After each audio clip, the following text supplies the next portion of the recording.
बिस्मिल्लाहिर्रहमानिर्रहीम। अस्सलामुअलैकुम। मैं हूं अब्दुल्ला हमाद। हमारा आज का टॉपिक एक ऐसी चीज़, एक ऐसे एहसास के ऊपर है जिससे कि हम सब कहीं ना कहीं बहुत सा नुकसान उठा चुके हैं। वो हमारी बहुत सी चीज़ों के अंदर रुकावट भी है, हमारी तरक्की के अंदर, हमारी कामयाबी, हमारे आगे बढ़ने के अंदर मैं समझता हूँ कि वो सबसे बड़ी हमारी रुकावट है।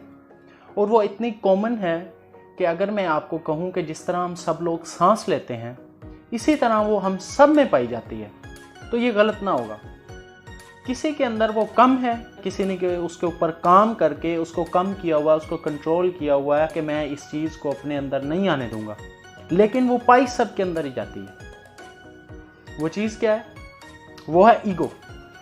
आगे बढ़ने की, हमारे लिए नई चीज़ों के सीखने के लिए ये सबसे बड़ी रुकावट है। जिस बंदे के अंदर ये पाई जाती है उसका नई चीज़ों को सीखने का जो एक प्रोसेस होता है, एक सिलसिला होता है, वो रुक जाता है। ये ईगो आपको बहुत कुछ सीखने नहीं देती। आपके अंदर फिर ये फीलिंग आ जाती है कि ये मुझसे छोटा है, ये मेरा जूनियर है, ये इससे अगर मैं सीखूंगा तो मेरी बेइज्जती हो जाएगी, ये समझेगा कि इसको कुछ पता नहीं है।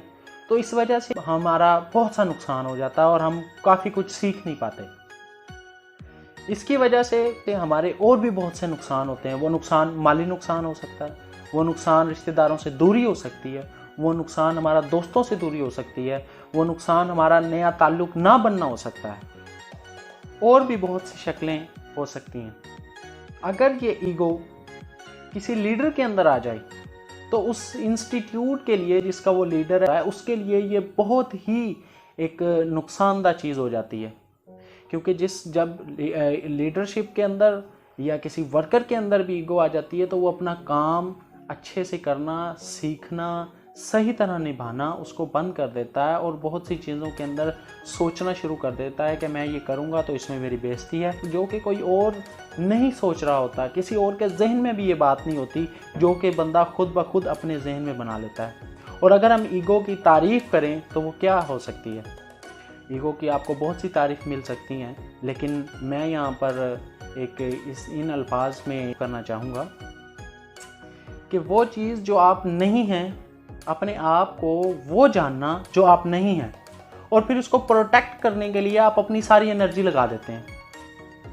आप इस बात को मानने के लिए तैयार ही नहीं होते कि मेरे अंदर ईगो है या नहीं है। इसकी एक खूबी भी है, जिसके अंदर ये चीज़ पाई जाती है उस बंदे को इस बात का नहीं पता होता, लेकिन उसके इर्द गिर्द उसके दोस्त, उसके रिश्तेदार, जिन से उनका ताल्लुक है, उन सबको इस बात का पता होता है कि इस बंदे के अंदर ये बात है, के अंदर ये कमी है। और अगर वो उसको समझाते हैं तो वो इस बात को मानने के लिए तैयार नहीं होता। और इसका रिजल्ट क्या निकलता है कि सब लोग उस बंदे से दूर होना शुरू हो जाते हैं। सब रिश्तेदार, सब दोस्त अहबाब उसकी तबीयत को जान लेते हैं और उससे दूर होना शुरू हो जाते हैं, क्योंकि इस चीज़ को कोई भी बंदा पसंद नहीं करता। इससे आप बहुत सी ऐसी बातें भी करते हैं जो किसी का दिल दुखा सकती हैं, कि जिससे आपका ही नुकसान होता है।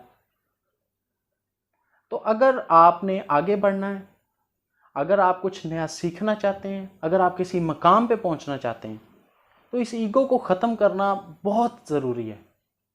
इसके होते हुए आगे बढ़ने के चांसेस आपके बहुत कम हैं। आप अपने अगर इर्द गिर्द देखें, कोई ऐसा सरबराह है, कोई बड़ा भाई है जो घर की सरबराही कर रहा है, और अगर वो कोई काम कहता है नहीं होता तो वो उसको अपनी अना बना लेता है कि इसमें मेरी बेइज्जती हो गई है, वो किसी की बात नहीं सुनता, तो फिर वो सारा निज़ाम धर्म बरम हो जाता है। अगर आप अपने इर्द गिर्द देखें तो आपको बहुत सी ऐसी मिसालें मिलेंगी जिनके अंदर ये चीज़ नहीं है, वो बहुत आगे बढ़ जाते हैं।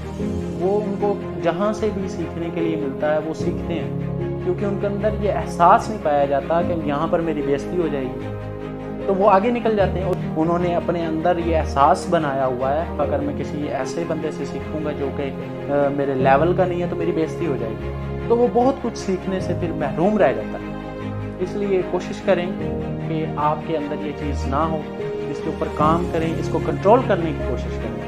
और मैं उम्मीद करता हूँ कि अगर आप इसको कंट्रोल कर लेते हैं तो इंशाल्लाह आप ज़रूर तरक्की करेंगे।